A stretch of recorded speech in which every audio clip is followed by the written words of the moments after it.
ನಾನು ಈ ವಾರ ಕಳಪೆ ಗಿಲ್ಲಿಯವರು ಕೊಡೋದಕ್ಕೆ ಇಷ್ಟಪಡ್ತೀನಿ. ಅವರ ಬಗ್ಗೆ ಮತ್ತೆ ಅವರ ಕಾವ್ಯ ಬಗ್ಗೆ ಬಿಟ್ರೆ ಬೇರೆ ಎಲ್ರನ್ನು ತಮಾಷೆ ಮಾಡ್ಕೊಂಡು ಅವರ ಕಾವ್ಯ ಇವರ ಕಾವ್ಯ ಅನ್ನೋ ಅವಶ್ಯಕತೆ ಇಲ್ಲ. ನನ್ನ ಅಭಿಪ್ರಾಯ. ನಿಮ್ ಅನ್ಸಿಕೆ ಅಂದ ತಕ್ಷಣ ಒಬ್ಬ ಕ್ಯಾರೆಕ್ಟರ್ ಬಗ್ಗೆ ಏನ್ ಬೇಕಾದ್ರೂ ಮಾತಾಡ್ಬೋದು ಅಂತಿಲ್ಲ.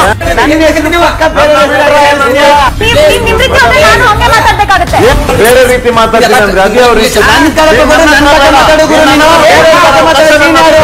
ಬಿಗ್ ಬಾಸ್ ಇಂದು ರಾತ್ರಿ 9:30ಕ್ಕೆ. ನಾನು ಈ ವಾರ ಕಳಪೆ ಗಿಲ್ಲಿಯವರು ಕೊಡೋದಕ್ಕೆ ಇಷ್ಟಪಡ್ತೀನಿ. ಅವರ ಬಗ್ಗೆ ಮತ್ತೆ ಅವರ ಕಾವ್ಯ ಬಗ್ಗೆ ಬಿಟ್ರೆ ಬೇರೆ ಎಲ್ರನ್ನು ತಮಾಷೆ ಮಾಡ್ಕೊಂಡು ಅವರ ಕಾವ್ಯ ಇವರ ಕಾವ್ಯ ಅನ್ನೋ ಅವಶ್ಯಕತೆ ಇಲ್ಲ. ನನ್ನ ಅಭಿಪ್ರಾಯ. ನಿಮ್ ಅನ್ಸಿಕೆ ಅಂದ ತಕ್ಷಣ ಒಬ್ಬ ಕ್ಯಾರೆಕ್ಟರ್ ಬಗ್ಗೆ ಏನ್ ಬೇಕಾದ್ರೂ ಮಾತಾಡ್ಬೋದು ಅಂತಿಲ್ಲ.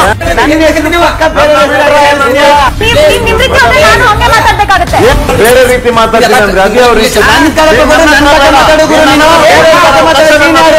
ಬಿಗ್ ಬಾಸ್ ಇಂದು ರಾತ್ರಿ 9:30ಕ್ಕೆ.